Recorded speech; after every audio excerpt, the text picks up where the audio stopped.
Hello, tasty to everybody. Yesterday I spoke at the University of Colorado on this issue, but then the audio was not clear, so many people requested that I make a statement on this, especially on the issue of His Holiness Dalai Lama, playfully kissing a boy and saying something politically incorrect.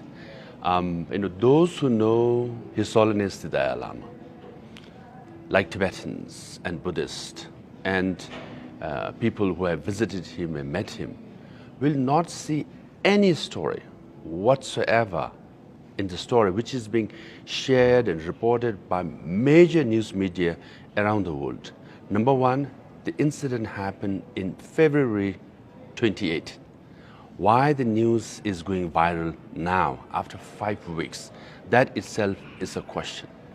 Number two, if you have met His Holiness Dalai Lama, having worked with him for 10 years, I've been with him in many public events. He is one playful person. For example, if there is an Indian security person with a beard, he will pull his beard. If you have a mustache, he will play with your mustache.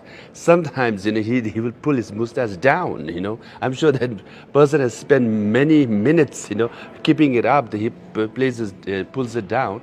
And if you have a big head, he'll point your head and say, big head, So if you have a big nose, he will say, big nose, and he goes close and gives the New Zealand Maori greeting, of touching each other's nose. So he's like that all the time playing. And if you are bald, that's it. He'll rub your head and give you one spank.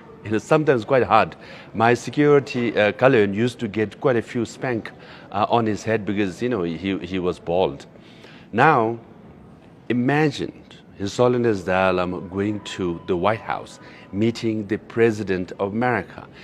This can't be, as serious and formal meeting as possible. He meets President Barack Obama. What does he do? His Holiness says to Obama, oh, you have big ear. And he starts playing with his ear. And what does Obama say? Oh, you notice, So in that very serious, highest level of meeting, His Holiness plays with people. Another story. His Holiness was giving a lecture at Harvard University Sanders Theater, and he had to go through this basement tunnel, and where there was also an office. So we had cleared the tunnel. So as His Holiness was coming out, one lady from the office came out with the files, and she was busy moving forward. His Holiness ran and gave one slap from the back to the lady. She turned around and looking, thinking, who the hell hit me, And His Holiness looked at her, smiled, and she also smiled. They both laughed and they hugged. They started walking. What did His Holiness tell this lady? He said, fat, fat, fat. Because this lady was, on, heavier side. She laughed, he laughed, they hugged, they walked towards the stairs, and he said goodbye to her, and she said goodbye to him. And she shared the story that His Holiness hit her, and he called her fat. Why the lady was not offended? Because His Holiness is sincere. He has no ill intention. He was very pure in his motivation. For example, myself, I got elected in 2011. In front of thousands of people, I think 50,000 people, His Holiness was giving a speech. At the end, he introduced me. He said, oh, now we have a new leader. He's from Harvard and modern educated and all that. I was getting, quite proud. Then he said, his Tibetan is, of a school standard.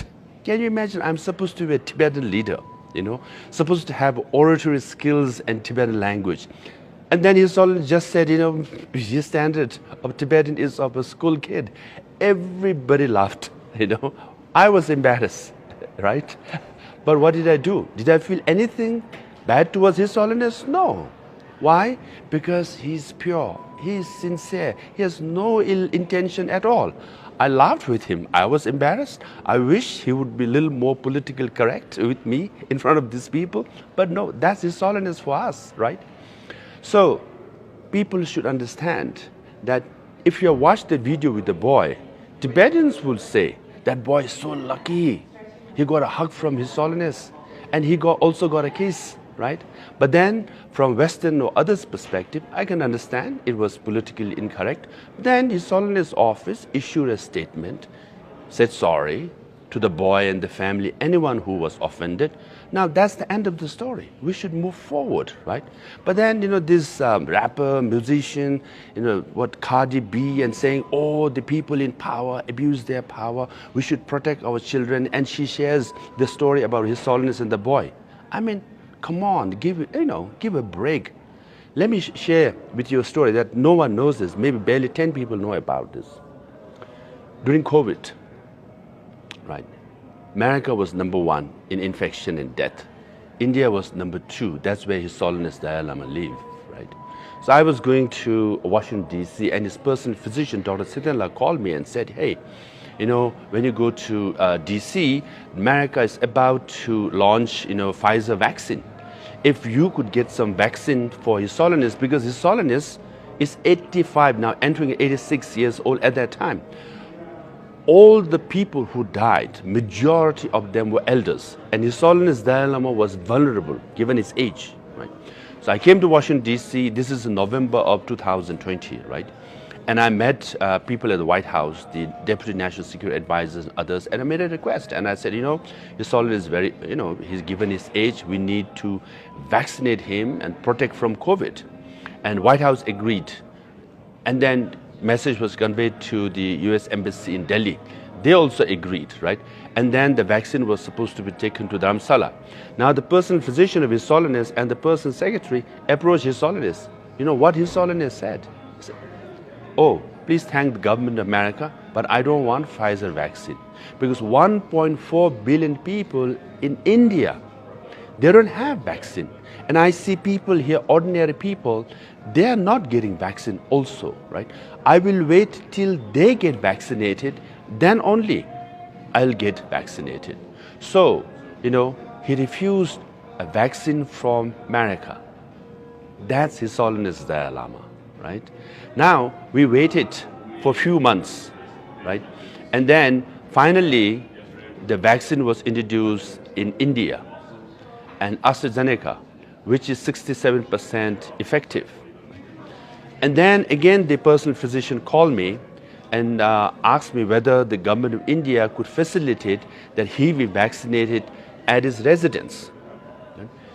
And I made the request to the Health Secretary in Delhi, Health Minister of Himachal and Health Secretary, and they all agreed, right? And the CMO, or the Chief Medical Officer of Dharamsala, was informed.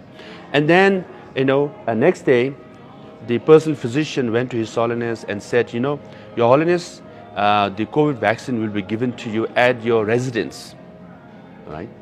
What did His Holiness say? His Holiness said, why should I get a special treatment? I should go down to the hospital where all the people get their vaccine. So he went to the local hospital, like ordinary Tibetans and Indians, and got vaccinated, right? So that's His Holiness. He never used his personal popularity in influence. Far less than that. Even vaccine was offered by America. Even when he was offered to get vaccinated at his residence, he said, no, I will go down to the local hospital. So Tibetans know about it, right? Buddhists know about it. All the people around His Holiness know about it, that he is sincere. He is for us the Buddha of compassion, right? So I hope people around the world will understand through the stories, because of my personal experience, right? And put it in proper context whenever you talk about His Holiness the Dalai Lama. Lastly, major media have covered these story, and then it's time to move on. But also, you are showing concern about children, which is fair. What about 1 million Tibetan children who are forcibly removed from their homes in nomadic families, farming families in Tibet, and they are forced to study in boarding school in urban areas where they are taught in Chinese language? Everything Chinese is taught. They are made into Chinese. Even the UN human rights experts have reported on this. But all these major media who covered this incident of His Holiness Dalai Lama did not report about this 1 million Tibetan children. I hope you all will report about serious and real issues in Tibet. So with that, I want to say thank you to everybody for listening. I hope you got a proper context based on my personal experience about His Holiness Dalai Lama. We love him. We are devoted to him because he is a great leader. He is the great 14th Dalai Lama of Tibet. Thank you.